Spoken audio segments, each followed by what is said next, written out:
What's up, everyone? Tonight, we're about to step into a world where absolute power wore silk stockings, and where the most dangerous game wasn't chess, but simply existing within 20 miles of the French court. Picture this. You're standing before a modest hunting lodge in 1661, watching as a 23-year-old king decides to build himself the most spectacular cage in history, and then invite everyone he doesn't trust to live inside it with him. So before you get comfortable, like and subscribe, but only if you truly enjoy what I do here. And while you're settling in, drop a comment with your city and what time it is where you are right now. I love seeing where this journey takes us around the world. Now, turn off the lights, maybe switch on a fan for that gentle background sound, and let's begin our journey tonight. You approach the gates of what will become Versailles, and already you can feel the weight of what Louis XIV is planning. The Sun King, and yes, he actually called himself that without a trace of irony, stands before his father's unremarkable hunting retreat, envisioning something that will make every other European monarch weep with envy. This isn't just about building a palace, it's about constructing the world's most elegant prison system, where the bars are made of gold thread and the cells are ballrooms. The morning air carries the scent of sawdust and ambition as you watch thousands of workers begin the transformation.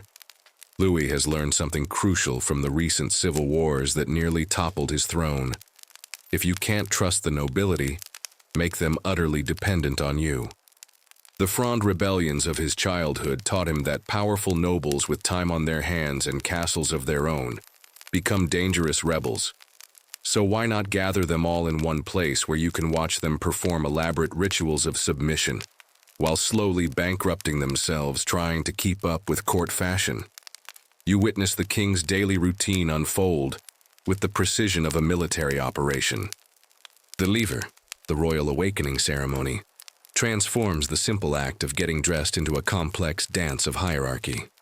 The Duke of Orleans holds the royal shirt, but only after the Duke of Burgundy has had the honor of presenting it. You watch grown men argue over who gets to hand His Majesty his left shoe. It's like watching the world's most expensive episode of a reality show, except the consequences of losing involve exile rather than just hurt feelings.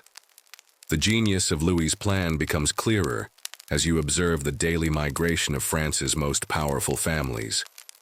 They abandon their ancestral strongholds, selling estates and borrowing against future harvests to afford the privilege of living in cramped apartments at Versailles. The Duc de Saint-Simon, whose memoirs provide our most detailed glimpse into this world, describes nobles sleeping four to a room in spaces that wouldn't qualify as walk-in closets today. Historians still debate whether Louis intentionally designed the housing shortage to keep his courtiers grateful for any accommodation, or if it was simply the inevitable result of trying to house several thousand people in a building designed for royal comfort rather than practical lodging. You notice how the king's presence transforms every space he enters. When Louis walks through the Hall of Mirrors, still under construction but already gleaming with promise, conversations halt mid-sentence, and elaborate bows ripple through the crowd like choreographed waves. The French court's etiquette manual runs to over 300 pages, covering everything from the proper angle for acknowledging a duke, 15 degrees, to the acceptable duration of eye contact with His Majesty. Brief, but not so brief as to suggest inattention. Reading it feels like learning the rules for a sport, where the penalty for mistakes is social death. The construction around you never stops. André Lenotre's gardens stretch toward the horizon, their geometric precision a reflection of Louis's vision of perfect order imposed upon nature. You walk through groves where every tree has been positioned to create sightlines that inevitably lead back to the palace, ensuring that no matter where courtiers wander, they're reminded of who controls their world. The hydraulic systems pumping water uphill to feed the countless fountains employ more engineers than most cities, all to create the illusion that the laws of physics bend to royal will. But perhaps the most fascinating aspect of this transformation isn't the opulence. It's the subtle psychology of control you observe everywhere. Louis creates a system where status depends entirely on proximity to his person. The right to watch him eat dinner becomes a coveted privilege. The opportunity to hold a candle during his evening prayers gets passed down through generations like a precious inheritance. You watch as France's warrior nobility, descendants of men who conquered kingdoms, fight viciously for the honor of helping their king put on his socks. The financial cost of this spectacle becomes apparent as you examine the daily expenses. The palace consumes roughly half of France's annual tax revenue, a fact that the king seems to view as proof of his magnificence rather than evidence of poor fiscal planning. Historians still debate whether Louis understood the long-term economic consequences of his building project, or if he simply operated on the principle that appearing wealthy was more important than actually being wealthy. The royal accounting books, when they're kept at all, read like fantasy novels written by someone with no understanding of mathematics. You sense the irony that permeates every golden surface. In creating the most magnificent palace in Europe, Louis has also constructed the most beautiful trap in history.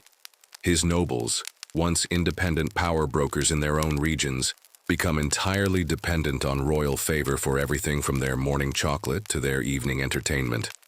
They compete frantically for invitations to increasingly elaborate ceremonies that serve no purpose except to demonstrate their submission.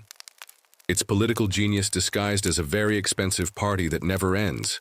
As evening approaches and the candles are lit throughout the palace, you realize you're witnessing the birth of something unprecedented, a system of government based entirely on the aesthetics of power rather than its practical exercise.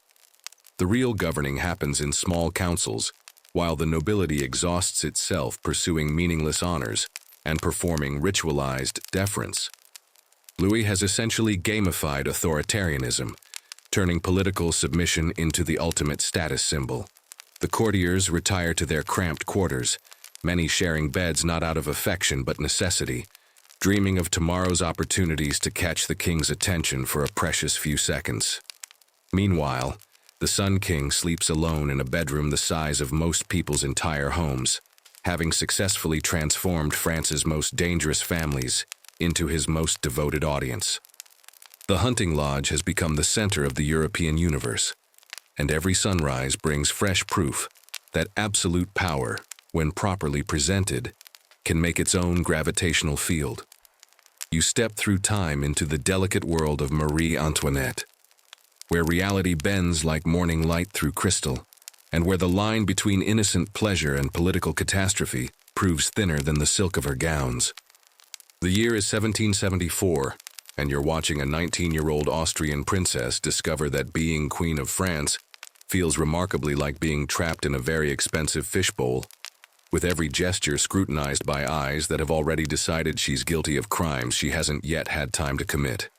Your footsteps echo softly across the marble floors of the Petit Trianon, Marie Antoinette's personal retreat from the suffocating formality of Versailles proper. Here, she's attempting something revolutionary for a French queen. She wants to be herself. The irony, of course, is that herself happens to be exactly the wrong person for this particular historical moment. It's like showing up to a funeral wearing sequins. Technically, there's nothing inherently wrong with sequins, but the timing suggests a certain disconnect from reality. The morning air in her private gardens carries the scent of roses and impending disaster, though you notice she seems aware of only the roses. Marie Antoinette moves through her carefully constructed pastoral fantasy with the graceful confidence of someone who genuinely believes that if she builds a beautiful enough world, the ugly one outside will simply cease to exist. She's commissioned an entire fake village, the Hameau de la Reine, where she can play at being a simple shepherdess, complete with perfumed sheep and servants dressed as peasants, who are better fed than most actual peasants. You watch her morning routine unfold in her private chambers, a ritual that costs more than most French families see in a lifetime. Her chocolate arrives on silver trays carried by liveried servants who've been instructed to move with the silence of ghosts. The Queen's hair, a masterpiece of engineering that requires 3 hours and enough powder to bake bread for a small village, reaches heights that seem to defy both gravity and common sense. Historians still debate whether her famous hairstyles were attempts at artistic expression, or simply the inevitable result of a young woman with unlimited resources. and a court hairdresser who'd clearly lost all perspective on proportionality. The whispers follow her everywhere, soft as silk and twice as deadly. You hear them in the corridors, see them in the sideways glances of courtiers who bow deeply while sharpening their tongues for the gossip sessions that follow. L'Autrichienne, they call her, the Austrian, as if her birthplace were a communicable disease rather than an accident of geography. The xenophobia is so thick you could cut it with a cake knife, which, given the circumstances, seems oddly appropriate. Your attention turns to the diamond necklace affair, that masterpiece of fraud that will cement Marie Antoinette's reputation as a spendthrift, even though she never actually bought the necklace in question. You witness the elaborate con unfold like a perfectly choreographed dance of deception. The Comtesse de la Motte convinces Cardinal de Rohan that the Queen wants to secretly purchase a necklace worth more than several warships, using forged letters and a prostitute dressed as the Queen for a midnight meeting in the palace gardens. It's the 18th century equivalent of email fraud, except the consequences involve revolution rather than just identity theft. The tragedy of Marie Antoinette's situation becomes clearer as you observe her genuine attempts at queencraft.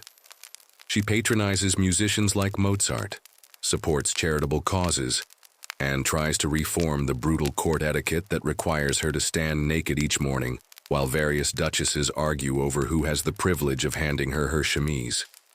But every act of kindness gets twisted by public opinion into evidence of frivolity, every attempt at informality into proof of moral corruption. She's playing a game where the rules change every time she learns them, and the penalty for confusion is the hatred of an entire nation. You notice how her gambling becomes both escape and trap.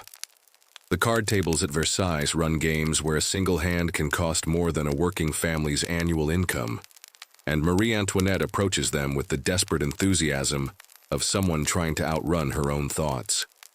She loses with the same regal grace she brings to everything else, as if financial ruin were simply another court ceremony requiring proper posture and a pleasant expression. Her gambling debts become public knowledge, feeding the pamphlets that transform her into a symbol of aristocratic excess, even as France teeters toward bankruptcy. The Queen's friendship with the Duchesse de Polignac provides another source of scandal for the gossip mills. You observe their intimate conversations in the Petit Trianon's Chinese pavilion, noting how Marie Antoinette's face lights up with genuine affection in her friend's presence. But the Duchess's family profits enormously from royal favor. Pensions, positions, and properties flow to the Polignacs like water finding its level. Historians still debate whether Marie Antoinette understood how her personal relationships appeared to a public that saw corruption in every royal friendship, or if she simply couldn't imagine that love and loyalty might be mistaken for political manipulation. Perhaps most heartbreaking is watching her maternal instincts clash with royal protocol. You see her playing with her children in gardens designed to look spontaneous, but maintained by armies of gardeners.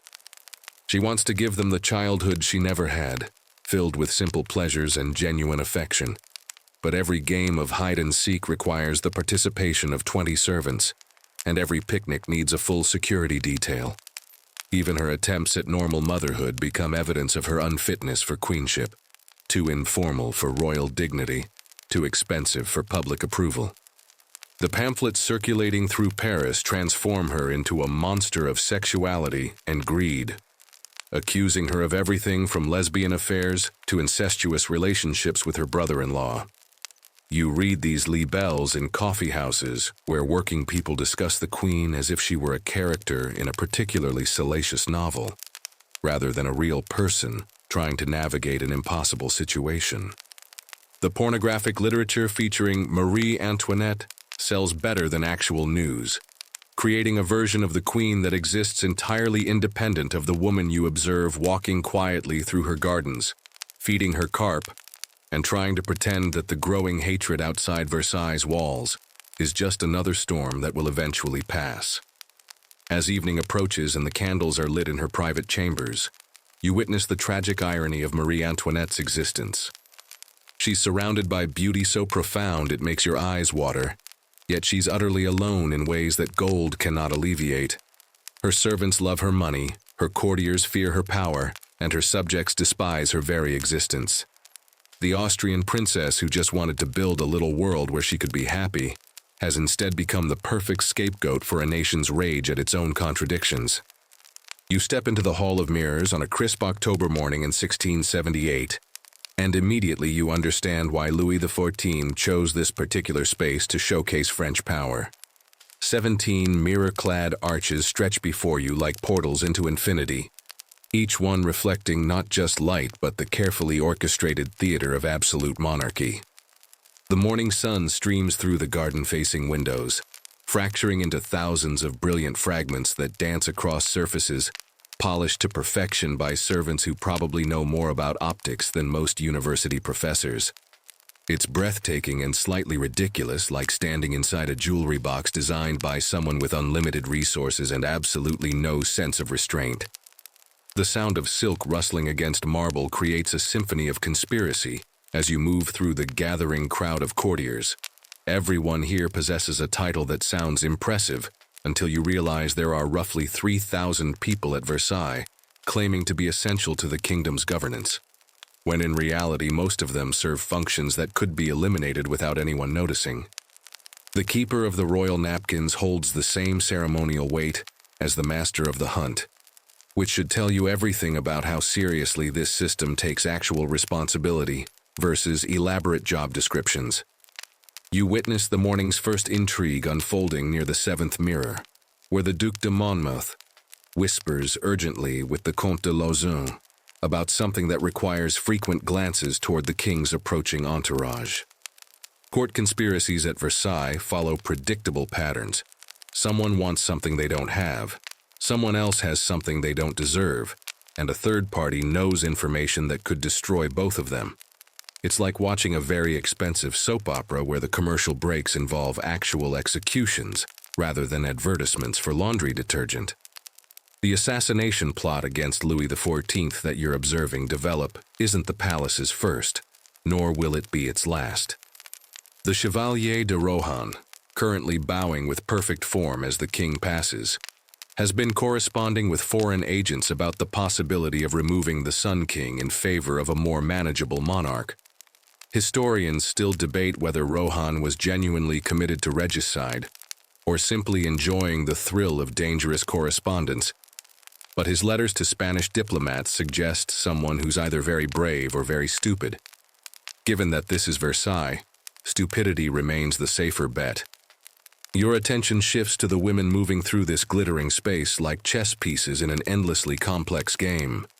Madame de Maintenon, Louis's secret wife, glides past with the serene confidence of someone who's managed to marry the most powerful man in Europe without technically existing in any official capacity. Her influence operates through suggestion rather than command, making her simultaneously the most powerful and most vulnerable person in the room.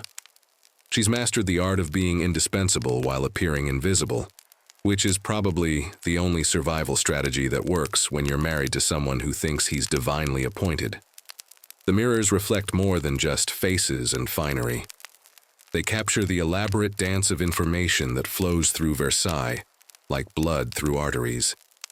You notice how conversations halt and resume based on who enters and exits your vicinity, how certain topics become suddenly fascinating or impossibly dull depending on the political weather.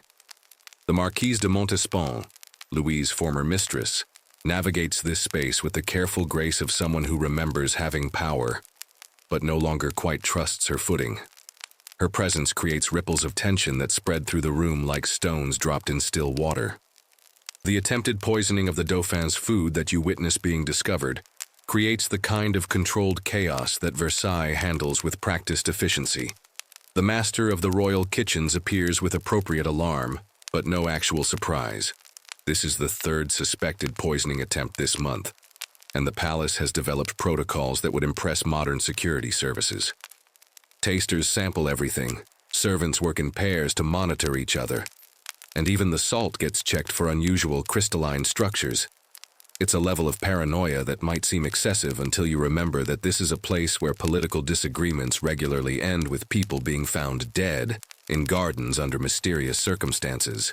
You observe the foreign ambassadors moving through this space like anthropologists studying an alien civilization. The Spanish envoy carries himself with the stiff dignity of someone representing a declining empire, trying to maintain appearances, while the English ambassador displays the practical cynicism of a nation that executed its own king and isn't particularly impressed by divine right theories. The Dutch representative seems most comfortable here, probably because the Netherlands has been making money off French extravagance for decades and sees Versailles as an excellent customer rather than a threatening neighbor. The real danger in this room isn't the obvious conspiracies that everyone whispers about, but the subtle erosions of loyalty that happen when intelligent people have too much time and too few meaningful responsibilities. You watch the Duc de Bourgogne engage in what appears to be casual conversation about hunting dogs with 3 other nobles, but their body language suggests they're actually discussing something considerably more seditious. Court life creates natural revolutionaries out of people who should be natural conservatives, simply because boredom and resentment eventually overcome self-interest and common sense. The evening's formal reception transforms the Hall of Mirrors into something approaching religious theater. Louis enters precisely at 7, and the assembled nobility arranges itself with the precision of a military formation. Everyone knows their exact position relative to the throne, their proper depth of bow, and the acceptable duration of eye contact. You're watching the successful weaponization of etiquette, where social protocol becomes a form of psychological warfare that convinces people they're participating in their own subjugation willingly. Perhaps most fascinating is how the mirrors themselves become tools of surveillance and counter-surveillance. Courtiers use them to monitor conversations happening behind them, to check whether their own expressions reveal too much, and to observe the king's reactions without the dangerous directness of actual eye contact. Historians still debate whether Louis positioned the mirrors strategically to enhance his ability to monitor his court, or if their surveillance utility was an unintended consequence of his desire to create the most spectacular room in Europe. Either way, privacy becomes impossible when every surface reflects every gesture back at you from multiple angles. As midnight approaches and the candles begin to burn lower, you realize you're witnessing something unprecedented in human history: the transformation of political power into performance art. The real governing happens elsewhere, in small councils and private meetings, while this magnificent space serves as a stage for elaborate rituals that convince both participants and observers that absolute monarchy is natural, beautiful, and probably ordained by God. The conspiracies that flourish here aren't really about overthrowing the system. They're about securing better seats for the show. You find yourself drawn into the orbit of perhaps the most remarkable woman in 18th century France, though she began life as Jeanne Antoinette Poisson, a name that translates roughly to Joan Fish, which seems cosmically unfair for someone destined to swim in much more exclusive waters.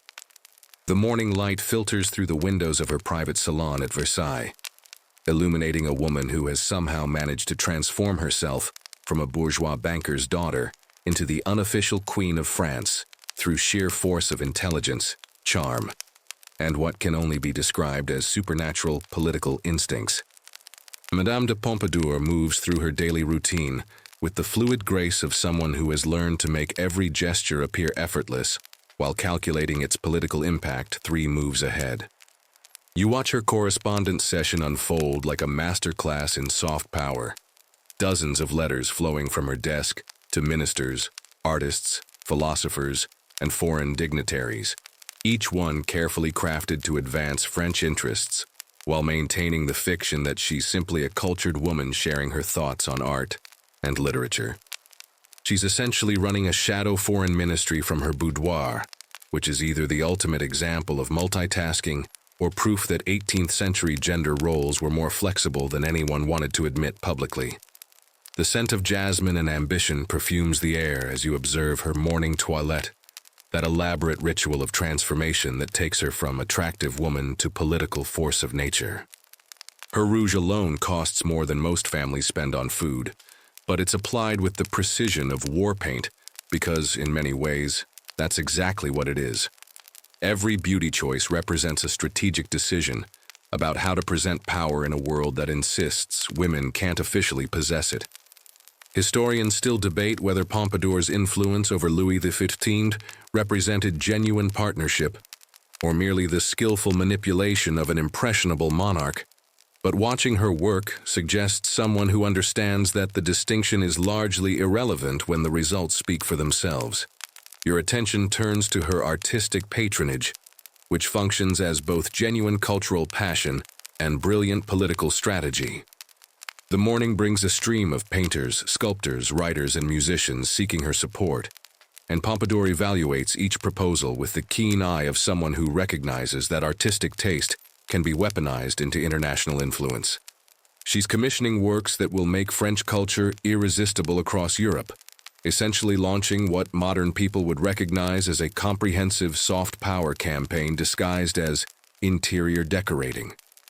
When she funds a new ballet or sponsors an architectural project, she's not just beautifying France, she's making other nations desperately want to copy French style, which gives France leverage in negotiations that armies alone could never achieve.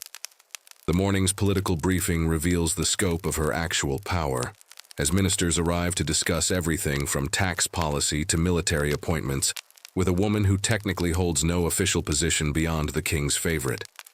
You witness conversations that would make modern political scientists weep with envy.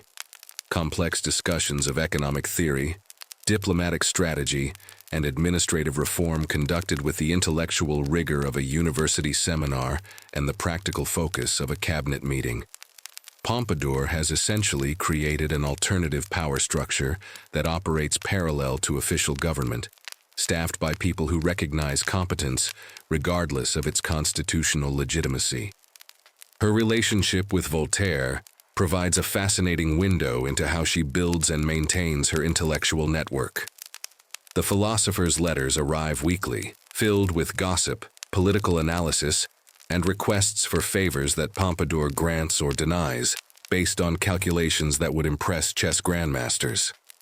She's turned the Enlightenment's leading figures into an informal advisory council, using their ideas to reform French policy, while providing them with the patronage and protection they need to continue their work. It's a perfect symbiosis between power and intellect that probably makes both parties feel slightly guilty about how much they enjoy the arrangement. You notice how she handles the delicate balance between her public role as royal mistress and her private function as policy advisor. The morning brings visitors who want to petition the king through her influence, each one requiring careful evaluation of their request's merit, their ability to pay appropriate fees, and the political implications of their success or failure. Pompadour has essentially become France's unofficial prime minister, but she must disguise her authority as feminine influence rather than acknowledge it as actual governance. She's performing intellectual leadership while pretending to be merely decorative, which requires acting skills that would challenge professional performers. Her financial acumen becomes apparent as you examine her investment portfolio and business interests. Pompadour doesn't just spend royal largesse, she multiplies it through strategic investments in everything from porcelain manufacturing to real estate development. She's building an economic empire that ensures her continued influence even if royal favor should waver, demonstrating the kind of long-term thinking that seems remarkably rare among people who live at court. Historians still debate whether her business success reflected natural talent or insider knowledge gained through her political position.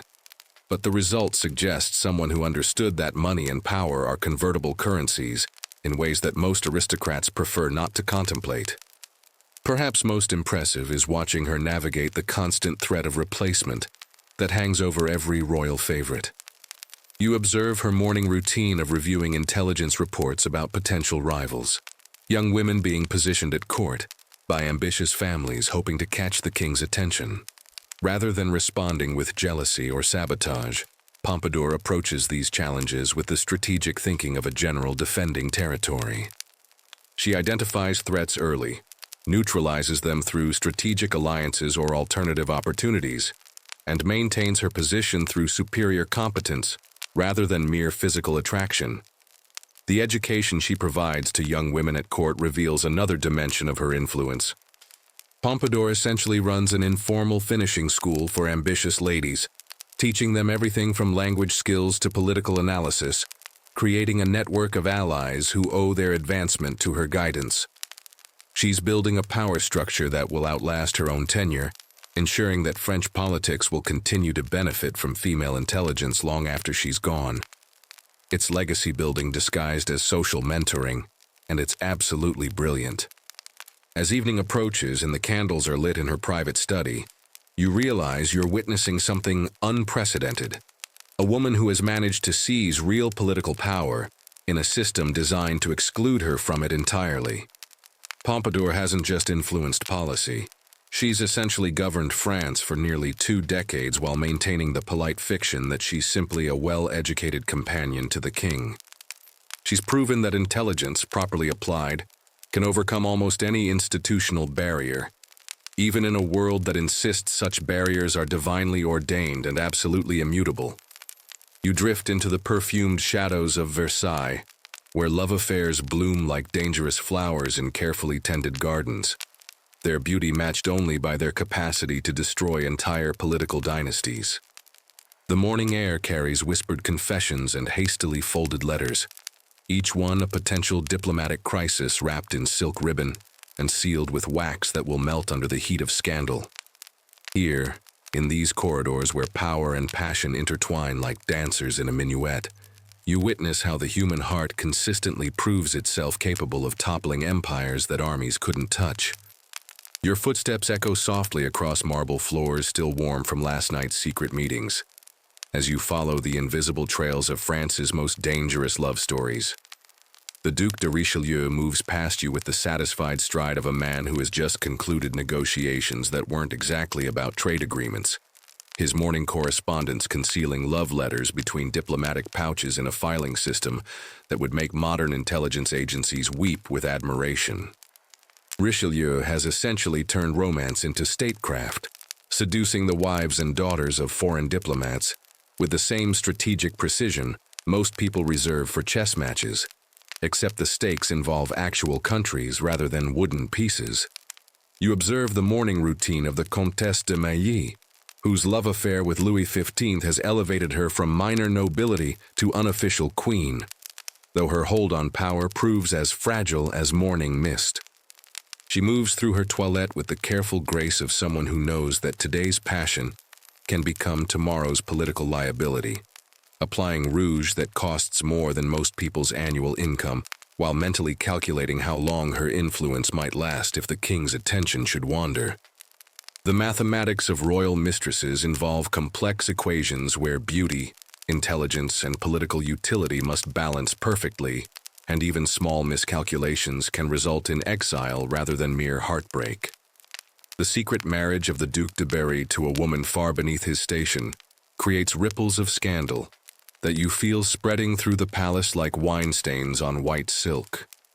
You watch servants exchange meaningful glances as they carry messages between lovers who are technically committing treason by choosing affection over dynastic duty, their romance unfolding like a particularly elaborate form of political suicide.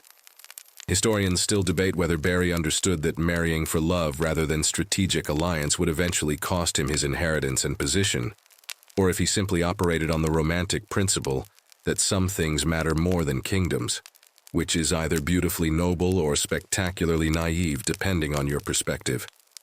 Your attention turns to the extraordinary case of the Chevalier de Lorraine, whose relationship with Monsieur, the king's brother, operates in that fascinating gray area where homosexual love affairs become matters of international diplomacy. The morning brings letters from various European courts expressing concern about French policy decisions that seem mysteriously aligned with the Chevalier's personal interests, creating situations where pillow talk essentially becomes foreign policy. It's remarkable how consistently bedroom politics manage to influence actual politics, as if Cupid had decided to moonlight as a diplomatic attaché with a particularly twisted sense of humor. You witness the tragic romance between the Princesse de Conti and the Comte de la Marche, unfold like a slow-motion catastrophe that everyone can see coming, but no one seems able to prevent. Their love letters, intercepted by the Royal Intelligence Service, read like poetry, written by people who understand that their passion will probably destroy them, but find themselves unable to care about consequences when faced with genuine emotional connection. The princess risks everything for a man who can offer her nothing but affection, which either represents the triumph of human feeling over political calculation or proves that even very intelligent people can make spectacularly poor decisions when their hearts get involved. The morning's gossip sessions reveal how extramarital affairs function as both entertainment and intelligence gathering for the French court. You listen to conversations where adultery gets discussed with the analytical precision usually reserved for military campaigns, as courtiers debate which liaisons might influence policy decisions and which represent mere recreational activity. The Marquise de Pompadour's network of informants includes several ladies whose romantic entanglements provide direct access to enemy secrets, creating situations where French national security depends partly on the sexual satisfaction of foreign diplomats' wives. Perhaps most fascinating is the case of Madame de Maintenon, whose secret marriage to Louis XIV represents the ultimate transformation of mistress into power broker.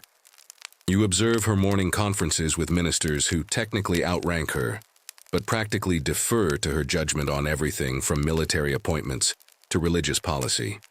She's managed to convert romantic attachment into governmental authority, proving that in a system based on personal relationships rather than institutional structures, the distinction between pillow talk and cabinet meetings becomes largely theoretical. The attempted elopement of the Duke of Orléans with his cousin creates the kind of scandal that you feel reverberating through diplomatic channels across Europe. Their planned escape to England would have created a succession crisis that could have destabilized the entire continent, but their love affair gets discovered when servants find travel documents hidden in a prayer book, which suggests either poor operational security or possibly divine intervention depending on your theological inclinations. The romance ends with exile rather than marriage, demonstrating that even princes can't always choose love over duty, though they can certainly try in ways that create maximum political chaos. You notice how the palace's architecture itself seems designed to facilitate romantic intrigue, with hidden staircases connecting apartments that officially have no relationship to each other, and private gardens where accidental encounters can be carefully orchestrated by people who understand that proximity plus opportunity usually equals scandal. The builders of Versailles apparently recognize that royal courts naturally generate love affairs, the way gardens produce flowers, and they thoughtfully provided appropriate infrastructure for romance that could destabilize governments. As evening approaches and the candles create intimate pools of light throughout the palace, you realize you're witnessing how human emotion consistently proves itself capable of overwhelming even the most carefully constructed political systems. These love affairs aren't just personal dramas. They're evidence that people will choose happiness over security, passion over prudence, and connection over calculation, even when they're operating at the highest levels of international power. The French court's romantic scandals reveal something profound about human nature. We're apparently willing to risk everything for love, even when everything includes actual kingdoms. The night's final love letters get written by candlelight, each one a potential piece of evidence in future treason trials. Yet the writers continue composing them with the hopeful persistence of people who believe that somehow, against all historical precedent, their particular romance might be the one that ends happily. It's touching and slightly ridiculous, like watching someone try to build sandcastles during incoming tide. Beautiful, doomed, and utterly, recognizably human. You enter the nursery wing of Versailles, where childhood innocence collides with the brutal machinery of dynastic politics, and you immediately sense the tragic irony that permeates these silk-lined chambers. The morning light filters through windows designed to showcase royal splendor, illuminating children who possess everything except the one thing that might actually matter: the freedom to become themselves rather than symbols of their bloodline's ambitions. These are the princes and princesses of France, raised in luxury so profound it becomes its own form of poverty, educated for roles that will consume their humanity, while demanding they smile gracefully throughout the process. Your footsteps echo softly across floors where royal children play games that double as lessons in the exercise of absolute power, their laughter carrying undertones of something that sounds almost like desperation. The Dauphin, heir to the throne, moves through his morning lessons with the careful precision of someone who has learned that every gesture will be analyzed for evidence of fitness to rule, his childhood essentially functioning as an extended audition for a role he can never choose to decline. His tutors discuss military strategy and diplomatic theory with a 7-year-old who should probably be more concerned with toy soldiers than actual armies. But the requirements of kingship apparently don't include the luxury of age-appropriate interests. You observe the peculiar education of royal daughters, who receive training in languages, arts, and politics that would challenge university students, all while being reminded that their primary function involves marrying strategically chosen foreign princes they'll meet on their wedding days.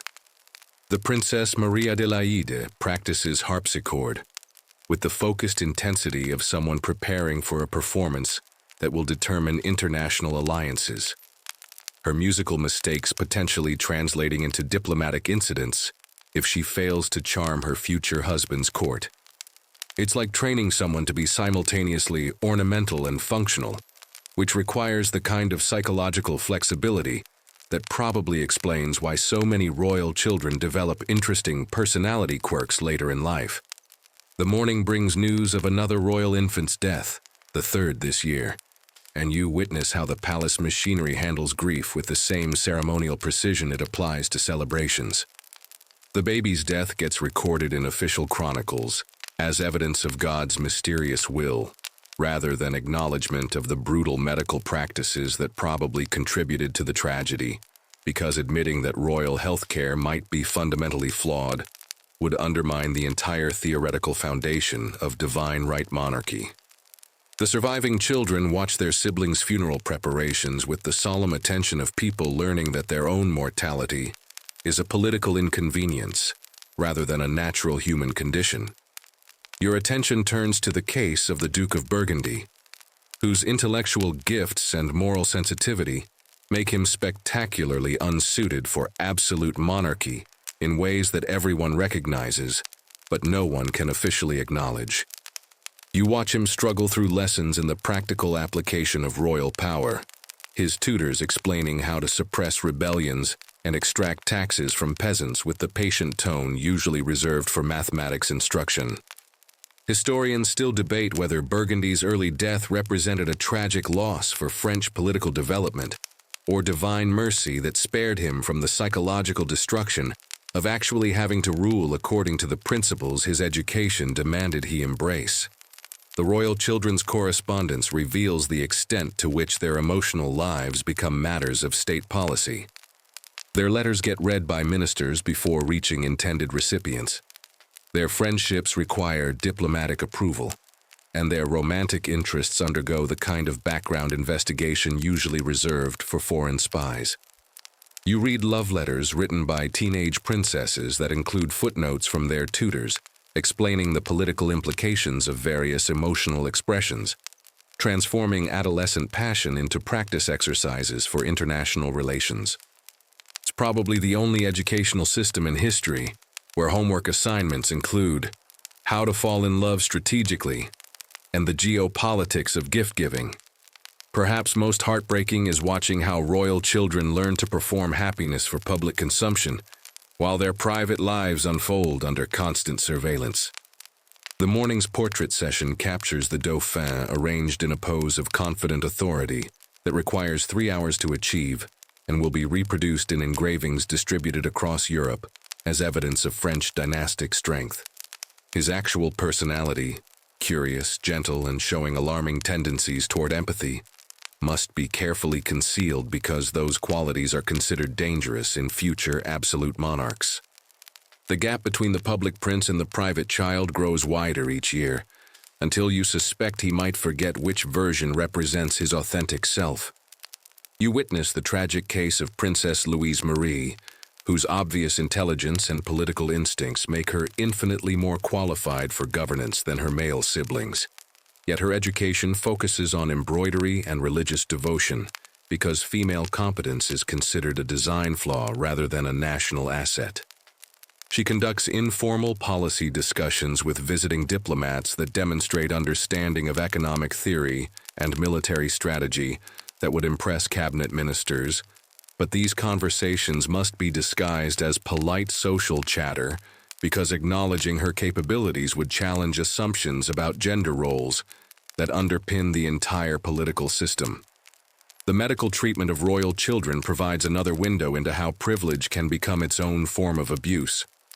You observe court physicians applying treatments to royal patients that they would never inflict on commoner children, apparently operating on the theory that royal blood requires more aggressive intervention than ordinary human circulation. The Prince de Conti receives mercury treatments for conditions that probably require rest and nutrition, while his sister gets bled regularly to prevent the accumulation of excessive intelligence, which court doctors consider unhealthy in young women. The marriage negotiations for teenage princesses unfold like complex financial transactions, where the commodity being traded happens to possess feelings and opinions that everyone agrees should be irrelevant to the proceedings. You watch the Princess of Parma's betrothal arrangements being finalized while she sits in the same room embroidering altar cloths, her future husband selected based on strategic considerations that have nothing to do with her preferences or even her basic compatibility with the chosen candidate. The marriage contracts include detailed provisions for everything from succession rights to funeral arrangements, but apparently nobody thought to include clauses addressing the possibility that the bride and groom might want to actually like each other. As evening approaches and the royal children are prepared for bed by servants who know them better than their parents do, you realize you're witnessing a system that consumes its own future with the methodical efficiency of a machine designed to produce symbols rather than human beings.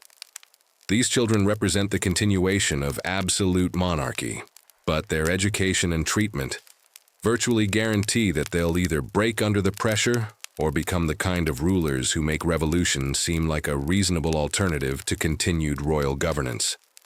The lullabies sung in the royal nursery tonight tell stories of brave princes and beautiful princesses who live happily ever after, while the actual royal children drift off to sleep, knowing that their own stories are already written, and that happiness, if it comes at all, will be carefully scripted to serve purposes that have nothing to do with their personal contentment.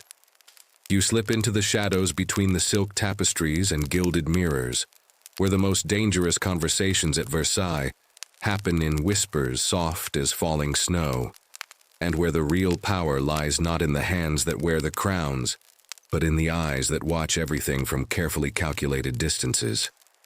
The morning light filters through windows that serve double duty as observation posts, illuminating a network of intelligence gathering that would make modern spy agencies green with envy and probably take extensive notes on operational efficiency.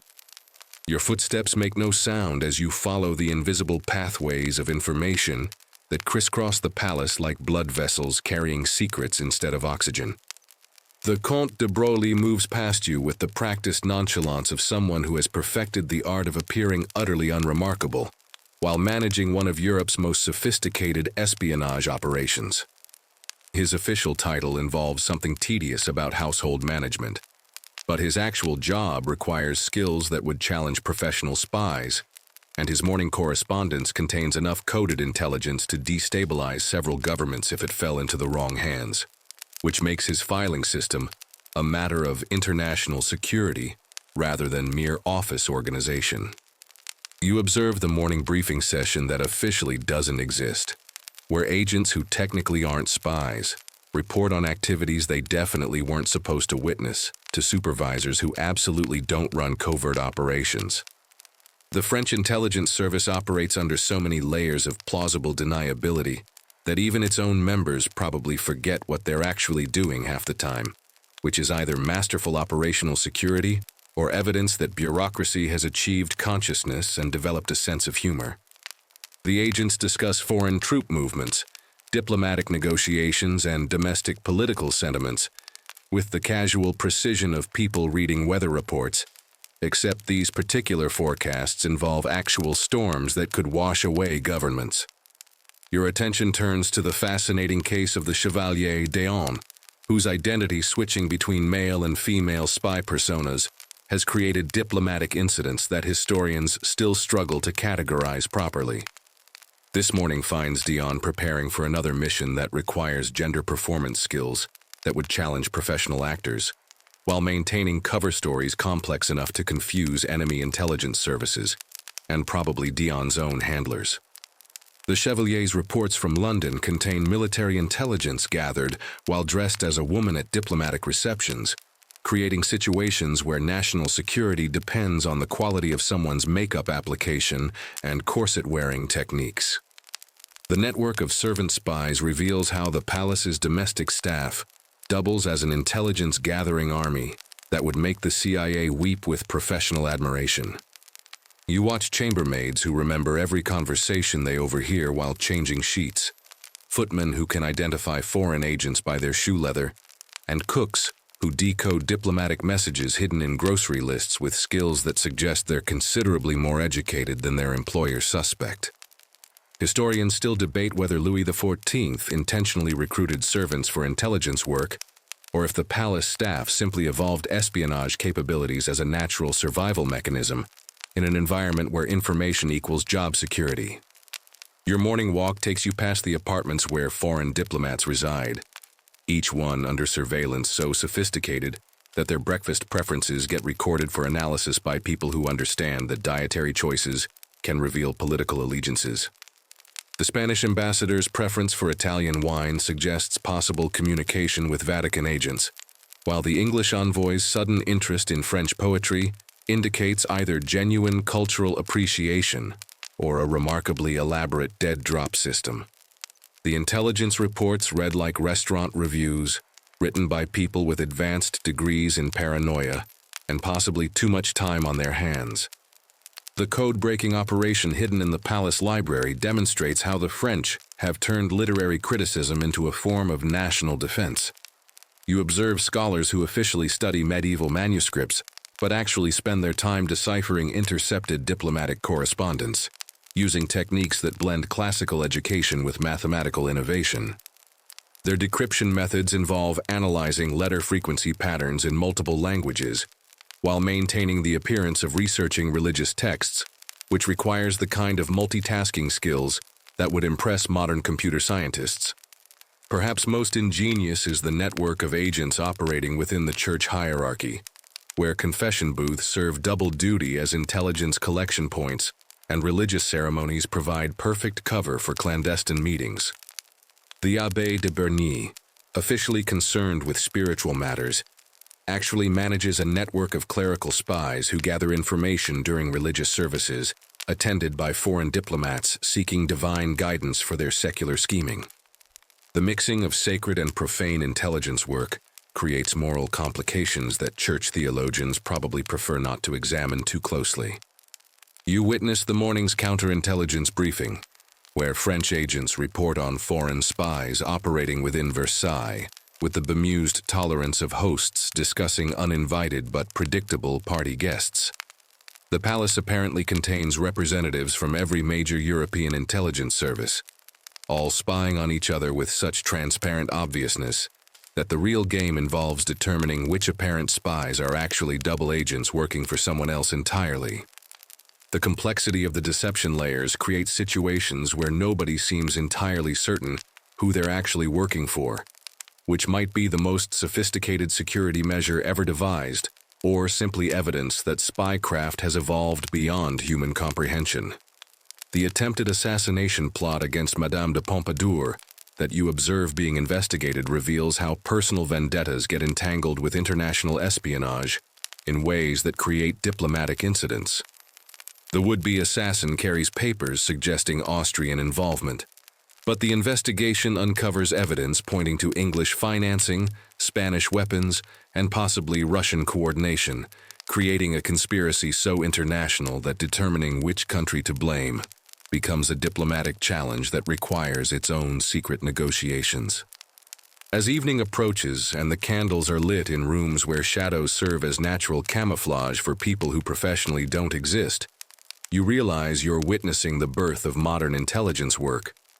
The French spy network at Versailles operates with sophistication that won't be matched again until the 20th century, using techniques that blend human psychology, technological innovation, and bureaucratic efficiency into something approaching an art form.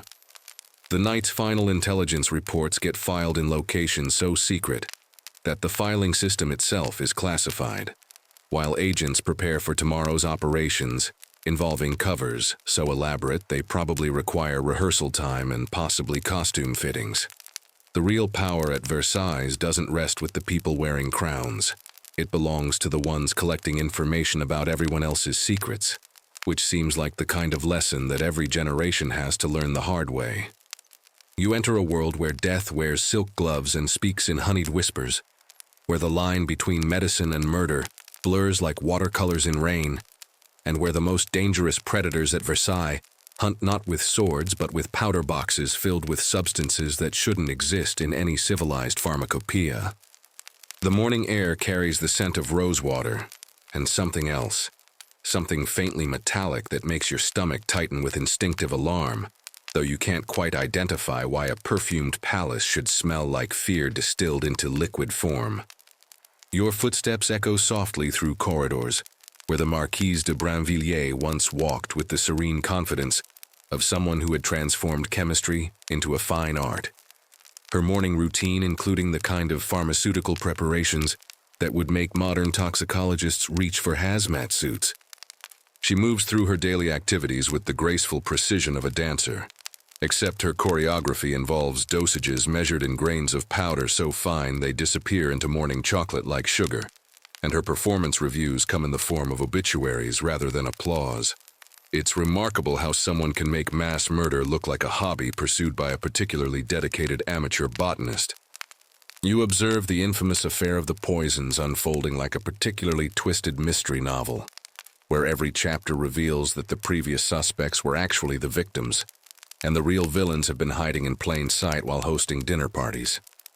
The morning brings another arrest, this time a duchess whose recipe collection apparently includes instructions for both soufflés and suicide potions, filed under the same organizational system, because apparently domestic efficiency applies even to homicidal activities.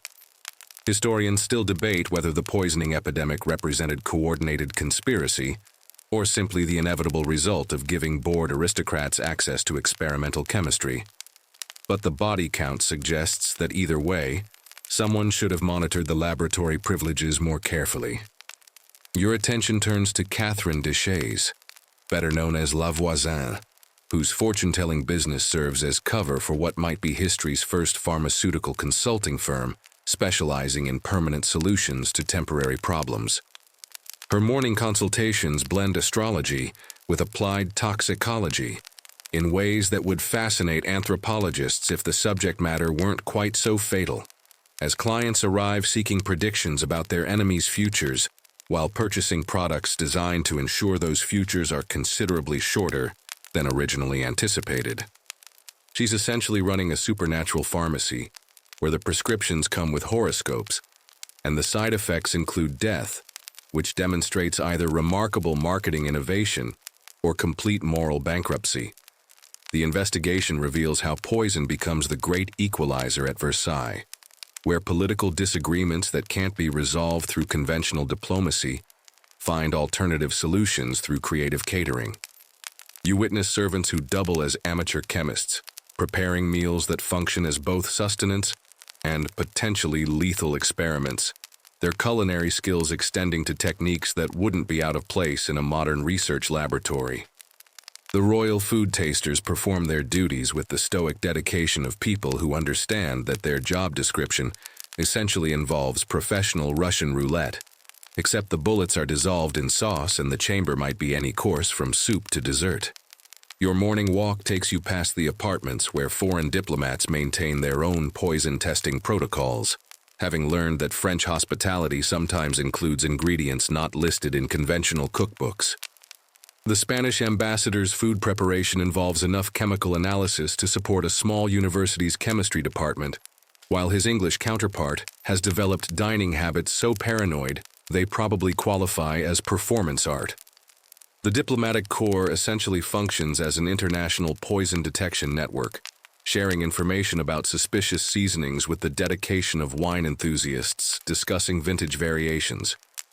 The role of court physicians in this toxic ecosystem reveals how the line between healing and harming becomes remarkably fluid when your patients include people actively trying to kill each other. You observe doctors who prescribe remedies that might cure diseases or might accelerate death, depending on their relationship with the patient and possibly their recent investment portfolio. The medical treatments at Versailles involve substances so exotic they require international smuggling operations to obtain, creating situations where healthcare and international espionage intersect in ways that probably violate several different types of professional ethics simultaneously. Perhaps most disturbing is discovering how poisoning becomes normalized within court culture, transforming from shocking crime to routine occupational hazard that people discuss with the same casual acceptance they might show toward bad weather or inconvenient relatives. The morning's gossip sessions include updates on who's been feeling poorly lately, analyzed with the kind of statistical precision usually reserved for crop yield reports, as courtiers calculate survival probabilities with actuarial efficiency that would impress insurance companies.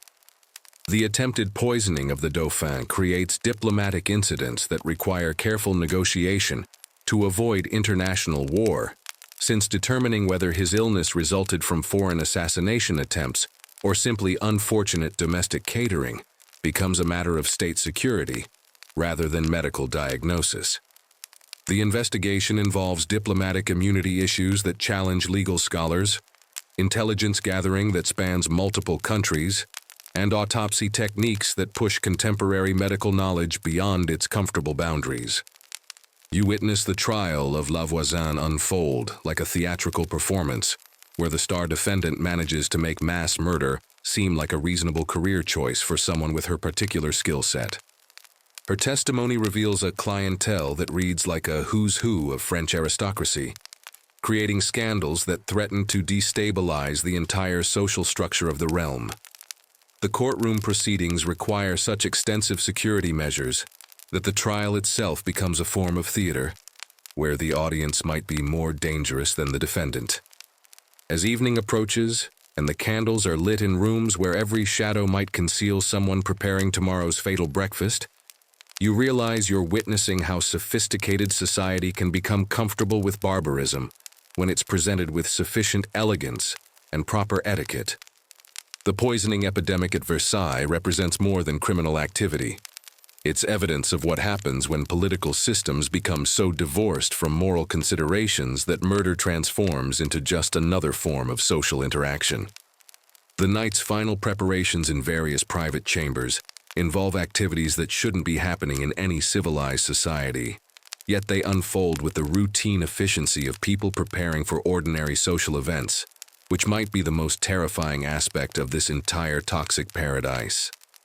You step into the marble corridors where God and politics dance an intricate ballet, where the echoes of prayers mix with the whispers of conspiracy, and where the line between divine inspiration and human ambition blurs like incense smoke, rising toward gilded ceilings.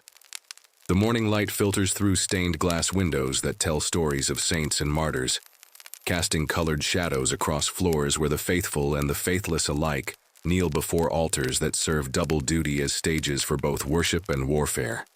Your footsteps carry you past chapels where the struggle between Catholic orthodoxy and Protestant Reformation plays out in hushed tones and carefully worded sermons, each theological argument carrying the weight of potential civil war. The court chaplains move through their morning preparations with the careful precision of diplomats rather than clergymen, their homilies requiring approval from royal censors who understand that religious doctrine at Versailles functions as political policy disguised as spiritual guidance. It's remarkable how many ways you can interpret scripture when your congregation includes people who could start actual wars based on whether they find your biblical exegesis sufficiently patriotic. You observe the secret Protestant services that officially don't exist, but somehow manage to accommodate several dozen courtiers who've discovered that religious conviction can coexist with political pragmatism if you schedule your spiritual activities carefully and maintain plausible deniability about your attendance. The Huguenots at Versailles practice their faith with the dedication of people who understand that their religious freedom depends entirely on remaining invisible to authorities who prefer their religious diversity theoretical rather than practical. Historians still debate whether Louis XIV genuinely believed in religious uniformity or simply found Protestant diversity politically inconvenient. But the revocation of the Edict of Nantes suggests someone who thought theological compliance was easier to achieve than theological tolerance. Your attention turns to the fascinating case of Madame Guyon, whose mystical Christianity attracts followers among the highest nobility while terrifying church officials who prefer their religious experiences properly mediated through official channels. Her morning prayer sessions blend contemplative spirituality with what amounts to religious performance art, as aristocrats seek direct communion with the divine through techniques that bypass traditional ecclesiastical authority. She's essentially running an unauthorized theology program that treats personal revelation as more reliable than papal pronouncements, which represents either profound spiritual insight or dangerous heretical thinking, depending on your position within the religious hierarchy. The morning brings news of another religious conversion that creates diplomatic complications spanning multiple European courts. The Duke of Burgundy's sudden interest in Jansenism threatens to upset the careful balance between royal authority and papal influence that keeps French Catholicism politically manageable, while his sister's flirtation with mystical practices suggests she might be taking religious instruction from sources that haven't been approved by anyone in positions of official theological authority. Religious conversion at Versailles requires the same strategic planning usually reserved for military campaigns, since changing your spiritual allegiances can result in exile, imprisonment, or worse, depending on the current political weather. You witness the elaborate theological debates that unfold in private salons, where learned clerics argue fine points of doctrine, while their aristocratic audiences place bets on which interpretation will prove politically advantageous. The morning's discussion centers on whether predestination doctrine contradicts royal divine right theory, a question that sounds abstract until you realize the answer could determine whether kings rule by God's grace or God's arbitrary decision-making, which has obvious implications for political legitimacy and succession planning. It's probably the only educational system where homework assignments include reconciling theological determinism with political authority and the sacramental implications of tax policy. Perhaps most intriguing is watching how religious persecution gets transformed into social networking opportunities for people who discover that shared oppression creates stronger bonds than shared privilege. You observe the underground Catholic resistance that emerges in response to royal religious policies, their covert meetings blending genuine spiritual devotion with political organizing that would impress modern civil rights activists. The faithful develop communication networks that span international borders, using religious pilgrimages as cover for intelligence gathering and diplomatic negotiation that operates entirely outside official governmental channels. The role of foreign missionaries in French court politics reveals how spiritual evangelism becomes indistinguishable from international espionage when your target audience includes people who make foreign policy decisions. You watch Jesuit priests who officially concern themselves with saving souls, but actually spend considerable time analyzing political intelligence gathered during confessional sessions with diplomatic personnel. The mixing of sacred and secular intelligence work creates moral complications that church theologians probably address through very creative interpretational techniques. Your morning walk takes you past the apartments where religiously motivated assassination plots get planned with the same methodical attention to detail that other people might apply to garden party organization. The would-be religious martyrs discuss their targeting strategies using theological language that transforms murder into divine service. creating situations where political violence gets sanctified through creative scriptural interpretation. The investigation of these plots requires intelligence officers who double as amateur theologians, since determining criminal intent involves analyzing biblical exegesis for evidence of seditious interpretation. The attempted establishment of a convent within Versailles creates architectural challenges that blend monastic requirements with court security needs in ways that confuse both religious and secular authorities. The proposed cloister must accommodate contemplative prayer, while providing adequate surveillance opportunities for royal intelligence services, creating design problems that challenge architects who probably never expected their professional training to include expertise in sacred architecture and domestic espionage simultaneously. As evening approaches and the chapel bells ring vespers across a palace where politics and prayer intertwine like lovers in a complex embrace, you realize you're witnessing how religious conviction becomes both sword and shield in the hands of people who understand that spiritual authority can challenge temporal power in ways that armies cannot.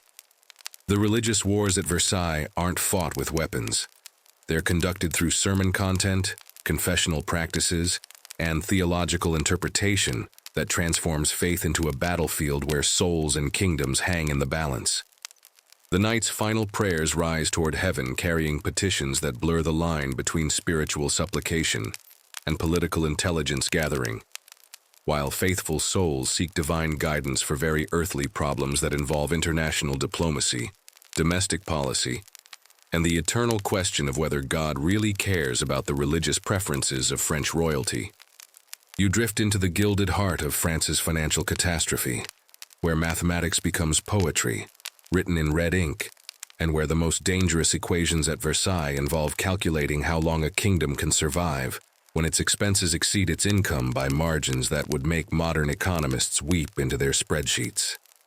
The morning light illuminates account books that read like fiction novels written by someone with a very dark sense of humor and absolutely no understanding of basic arithmetic, each page revealing new creative approaches to spending money that doesn't actually exist. Your footsteps echo through treasure rooms that contain more IOUs than actual treasure, while Finance Minister Jacques Necker moves past you with the haunted expression of someone trying to explain quantum physics to people who think mathematics is a form of sorcery. His morning briefings to the king involve discussions of national debt that require scientific notation to express properly, though Louis XVII apparently believes that very large numbers are simply very impressive, rather than very problematic.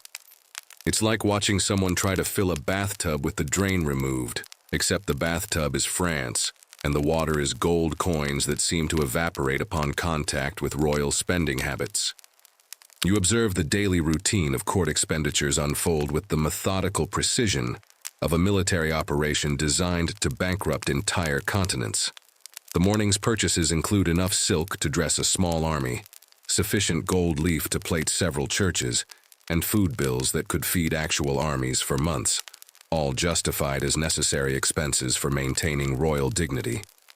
The royal household consumes roughly 40% of France's total tax revenue, which either represents the most expensive performance art project in human history or evidence that someone fundamentally misunderstood the relationship between income and expenditure. Your attention turns to the fascinating financial mathematics of Marie Antoinette's fashion budget, which operates according to economic principles that exist nowhere in conventional accounting theory.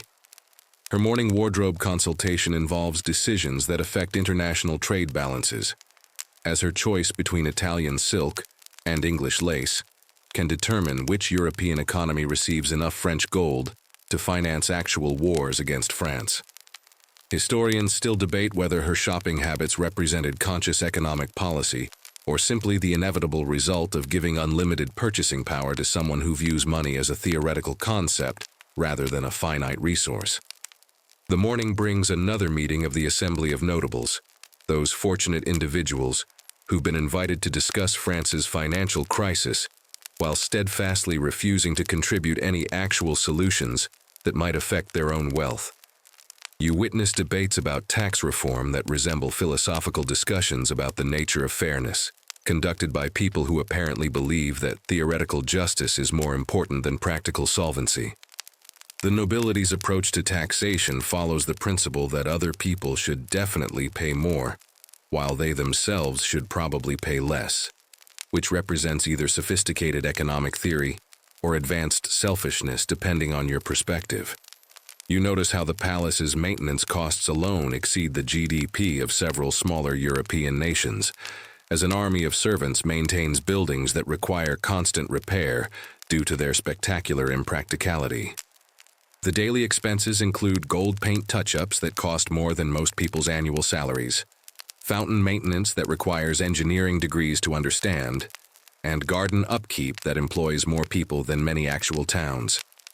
Versailles has essentially become a money-consuming machine so efficient that it might qualify as a form of performance art, except the audience is an entire nation slowly starving while watching the show. The international borrowing schemes reveal how France has essentially mortgaged its future to pay for its present, with loan agreements that read like suicide notes, written in very polite diplomatic language.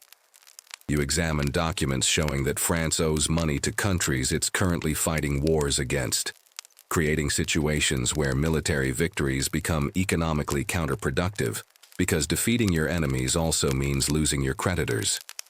The financial statements require international cooperation to understand, since calculating France's actual debt involves currencies from countries that may not exist by the time the loans come due.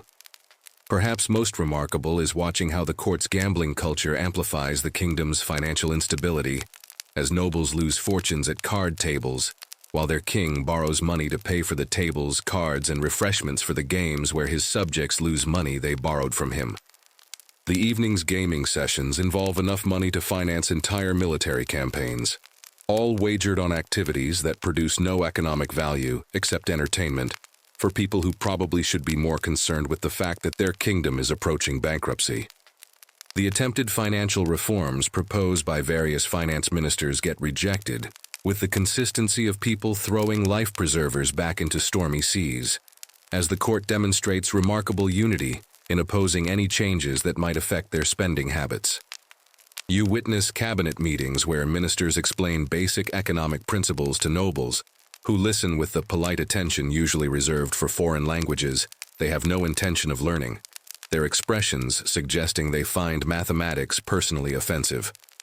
Your morning walk takes you past construction projects that continue despite the kingdom's insolvency, as new wings get added to palaces that already cost more than national governments, while workers receive payments in promises rather than actual currency. The building projects operate according to the economic principle that if you're already impossibly far in debt, additional debt becomes essentially meaningless, which either represents sophisticated financial strategy or complete disconnection from mathematical reality. As evening approaches and the candles are lit with wax that costs more per ounce than most families spend on food, you realize you're witnessing the financial equivalent of a slow-motion avalanche, where each day's expenses make tomorrow's bankruptcy more inevitable, while everyone involved seems determined to pretend that economic gravity doesn't apply to people with sufficiently impressive titles. The night's final accounting reveals numbers so large they require new mathematical concepts to express properly, while financial advisors prepare reports that essentially amount to very polite explanations of why kingdoms cannot survive when they spend infinity dollars while earning finite revenues, though their recommendations will probably be ignored by people who think budgets are suggestions rather than laws of economic physics. You descend into the vast underground world that exists beneath Versailles' marble floors, where the real work of maintaining royal fantasy happens in spaces that never see sunlight, and where thousands of servants move through tunnels and service corridors like blood cells, keeping a magnificent but fundamentally dysfunctional organism alive. The air down here carries scents of soap, sweat, and secrets, the honest smells of labor that must be carefully concealed from the perfumed world above, where the illusion of effortless luxury requires enormous effort that nobody wants to acknowledge. Your footsteps echo through service corridors designed with the efficiency of a military installation, as you follow the morning migration of workers whose names history won't remember, but whose daily labors make possible every gilded moment that history does record. The head butler moves past you with ledgers containing more detailed information about daily palace operations than most government ministers possess about actual governance. His organizational skills managing logistics that would challenge modern event planners. It's remarkable how maintaining the appearance of divine effortlessness requires planning. That would impress NASA mission controllers, except instead of launching rockets, they're coordinating breakfast service for 3,000 people who can't be kept waiting, because punctuality is apparently a divine attribute. You observe the morning routine in the palace laundries, where an army of washerwomen transforms silk stained with everything from wine to worse things back into pristine symbols of royal purity. Their techniques involve chemical knowledge that rivals university laboratories, mixed with practical experience that comes from cleaning up after people whose idea of personal responsibility stops at choosing which crown to wear. The laundry schedules operate with military precision because apparently clean linen is essential to absolute monarchy, though nobody seems entirely clear on whether this represents practical necessity or theoretical symbolism. Your attention turns to the fascinating social hierarchy that exists among servants, where being assigned to empty royal chamber pots somehow ranks higher than maintaining the palace gardens, creating status distinctions that would puzzle sociologists if they weren't so perfectly logical, within a system where proximity to royal bodily functions equals career advancement. The servants' quarters reveal living conditions that make modern college dormitories look spacious, as people who maintain palaces live in spaces that wouldn't qualify as walk-in closets, which suggests either remarkable dedication to their employers or limited alternative career opportunities. The morning brings gossip sessions that function as informal intelligence briefings, where servants share information about their employers' private lives with the analytical precision of professional researchers studying exotic animals in their natural habitats. You listen to conversations where adultery gets discussed like weather patterns, financial irregularities get analyzed like crop reports, and political conspiracies get evaluated like investment opportunities. The servant network at Versailles essentially functions as an alternative information system that often proves more accurate than official government reports, probably because the people emptying trash bins have better access to actual evidence than the people writing policy documents. You witness the elaborate meal preparation that transforms cooking into a form of performance art, requiring theatrical timing, chemical precision, and probably divine intervention to coordinate successfully. The kitchen staff manages logistical challenges that would overwhelm modern catering companies, preparing dozens of courses for hundreds of people, while maintaining quality standards that reflect directly on France's international reputation.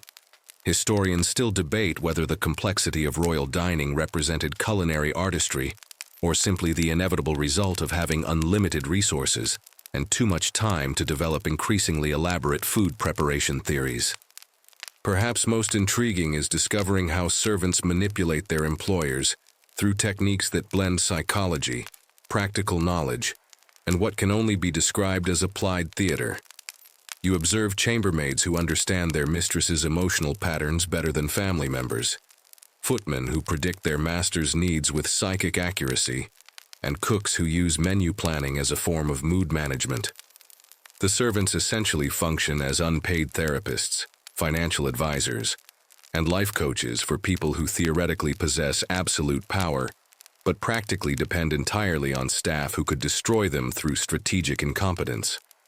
The underground tunnels reveal how the palace's beauty depends on an infrastructure that resembles a small city's municipal systems, with waste management, food distribution, and communication networks that operate entirely out of sight. You walk through passages where human waste gets transported away from royal apartments, with the same careful attention to logistics that armies use for ammunition supply, because apparently even divine right monarchs produce substances that require discreet disposal through properly engineered sanitation systems. Your morning exploration takes you to the servants' secret meeting spaces, where workers discuss labor conditions, share survival strategies, and occasionally plan activities that their employers would definitely consider inappropriate if they possessed any awareness of staff organizational capabilities. The servants maintain their own justice system for handling disputes, their own financial networks for emergency assistance, and their own entertainment programs that probably provide more genuine pleasure than anything happening in the official palace social calendar. The attempted servant uprising that you witness being quietly suppressed reveals how quickly the palace's elaborate machinery could cease functioning if the people who actually understand its operations decided to withdraw their cooperation. The rebellion gets resolved through negotiations that acknowledge servant grievances, while maintaining the fiction that such grievances don't actually exist, creating labor agreements that operate entirely outside any official recognition of worker rights or employer responsibilities. As evening approaches and the servants begin their night shifts in spaces lit by candles that cost less than the ones burning upstairs but provide the same essential service, you realize you're witnessing the foundation that supports everything magnificent about Versailles. These invisible people possess skills, knowledge, and organizational capabilities that exceed those of the nobility they serve.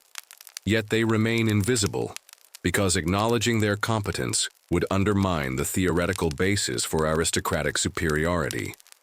The night's final activities in servant quarters involve activities that blend work preparation, personal survival, and probably forms of entertainment that demonstrate considerably more creativity than anything happening in the official palace cultural programs, though documentation of these activities remains strategically absent from historical records that prefer to focus on more decorative aspects of royal life.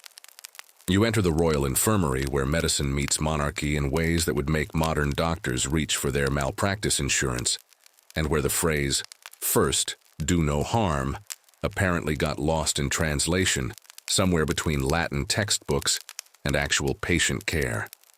The morning air carries the scent of herbs mixed with something that smells suspiciously like fear, as you witness healthcare practices that transform healing into a form of performance art, where the reviews are written in obituaries rather than medical journals. Your footsteps echo softly across floors where royal physicians move, with the confident stride of people who've never had to explain treatment failures to anyone capable of having them executed for incompetence. Dr. Fagon, Louis XIV's personal physician, approaches his morning consultations with the serene assurance of someone whose medical theories remain untroubled by inconvenient evidence or patient survival rates.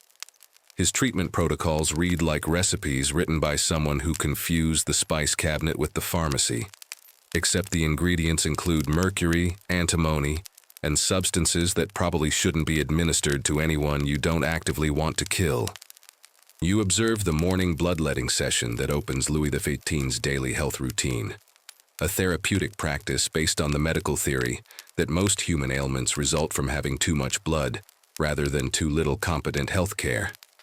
The royal physicians approach this procedure with ritual solemnity, using instruments that gleam like jewelry while performing techniques that would horrify modern medical professionals. It's remarkable how confidently they can drain vital fluids from someone while explaining that this represents cutting-edge medical science, though their success rates suggest they might want to consider alternative career paths. Your attention turns to the fascinating case of royal dentistry, where tooth extraction becomes an opportunity for court entertainment that combines medical procedure with public spectacle. You watch the preparation for Marie Antoinette's dental surgery, which requires more planning than most military campaigns, and involves audience seating arrangements that suggest someone confused medical treatment with theatrical performance. Historians still debate whether 18th century dental practices represented genuine attempts at oral health care or simply elaborate forms of royal torture disguised as therapeutic intervention. But the screaming audible from 3 rooms away provides compelling evidence for the latter theory.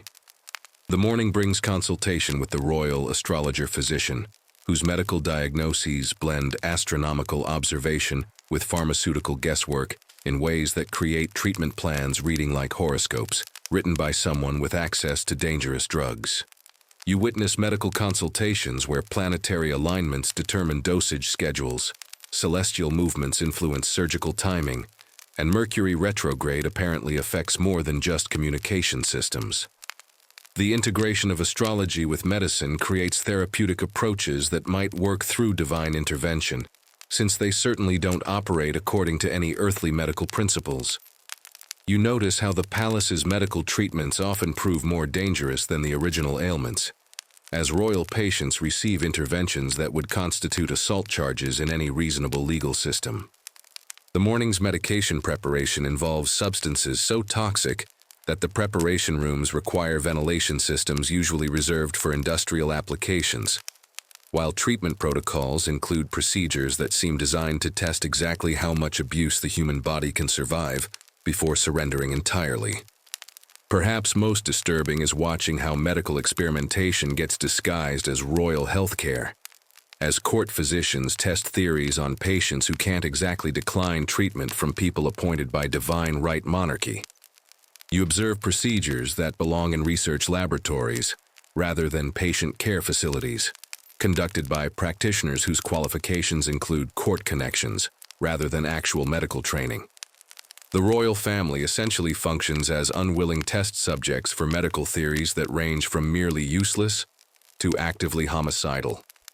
The attempted treatment of the Dauphin's mysterious illness reveals how political considerations influence medical decisions in ways that prioritize royal image over patient welfare. You witness consultations where physicians debate treatment options based on their potential impact on succession planning rather than therapeutic effectiveness, creating situations where medicine becomes subordinate to political necessity. The medical reports read like diplomatic documents designed to maintain international confidence in French royal health, while carefully avoiding any acknowledgement of actual medical incompetence. Your morning walk takes you past the royal pharmacy, where medications get prepared according to recipes that blend traditional folk remedies with experimental chemistry in combinations that would challenge modern toxicologists to identify. The pharmaceutical preparations include ingredients sourced from international trade networks that span continents, creating medicine cabinets that represent more global diversity than most modern hospitals, while probably delivering considerably less therapeutic benefit. The role of female healers in royal medical care operates in the shadows of official physician authority, as women who actually understand herbal medicine and practical nursing provide real health care, while male doctors receive credit for theories that exist primarily in academic imagination. You observe midwives, herbalists, and folk healers, whose practical knowledge exceeds that of university-trained physicians, yet their contributions remain officially invisible, because acknowledging female medical competence would undermine theoretical foundations of male intellectual superiority. As evening approaches and the medical consultations conclude with treatment plans that sound more like elaborate suicide attempts than healthcare protocols, you realize you're witnessing how privilege can become its own form of persecution when it includes access to medical care that operates independently of effectiveness or safety considerations. The royal medical system represents the ultimate example of how unlimited resources combined with limited knowledge can create healthcare that's simultaneously the most expensive and least effective in human history. The night's final medical preparations involve treatments that will probably require additional medical intervention to address their side effects, creating recursive healthcare cycles where the cure consistently proves worse than the disease. Though nobody seems willing to acknowledge this pattern might indicate fundamental problems with their therapeutic approaches. You step into the final act of this gilded tragedy, where the morning light filters through windows that frame a world on the verge of transformation, and where the air itself seems to shimmer with the electric tension of ending times.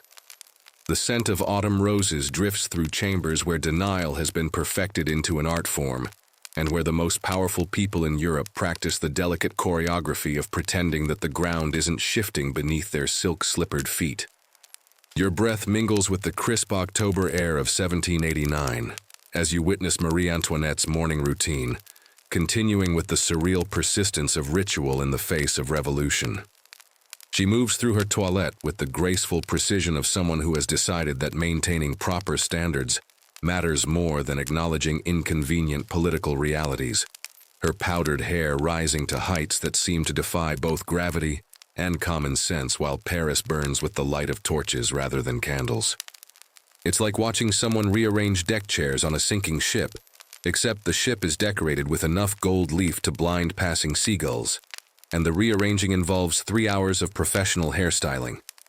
You observe the morning's correspondence arriving from the outside world, each letter bringing news that the court receives with the polite attention usually reserved for weather reports from distant countries.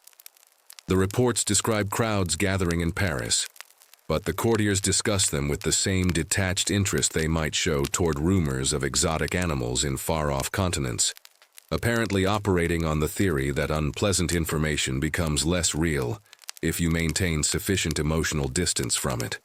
The ability to remain serenely uninformed while catastrophe approaches represents either remarkable psychological resilience or complete disconnection from reality.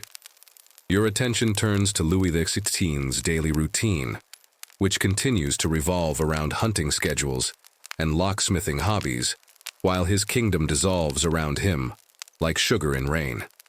You watch him examine mechanical devices with the focused attention that he probably should be directing toward political strategy, his genuine enthusiasm for craftsmanship providing a stark contrast to his apparent disinterest in the practical requirements of governance.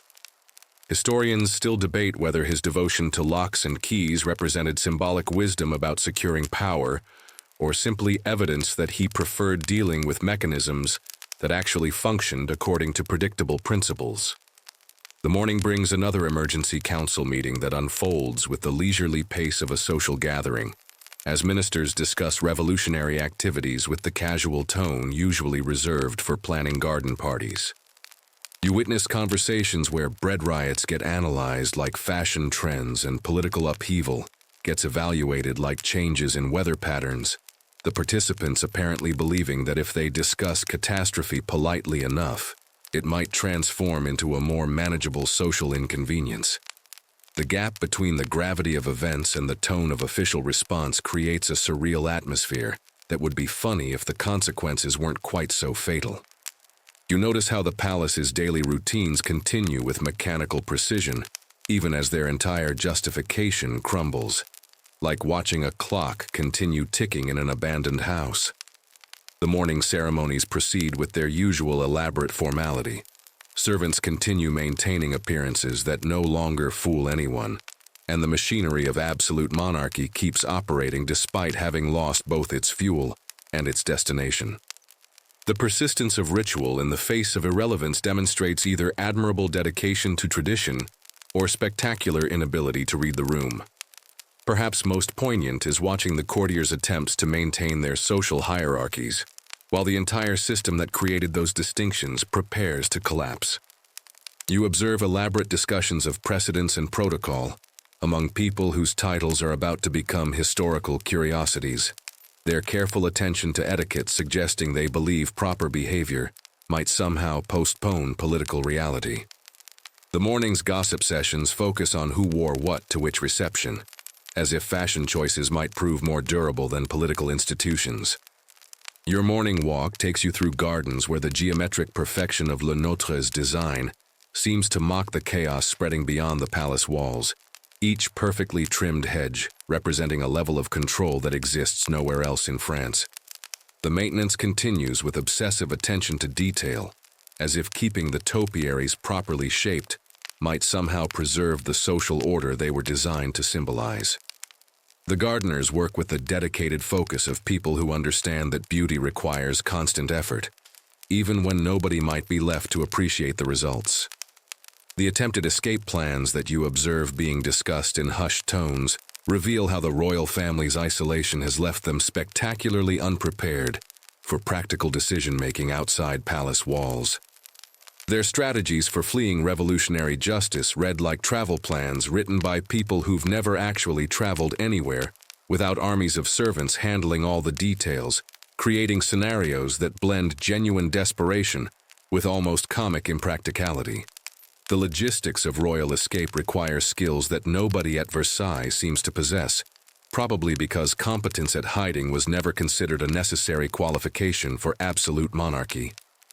As evening approaches and the candles are lit in rooms that might soon stand empty, you realize you're witnessing the final performance of a system that confused magnificence with sustainability, spectacle with substance, and the appearance of power with its actual exercise.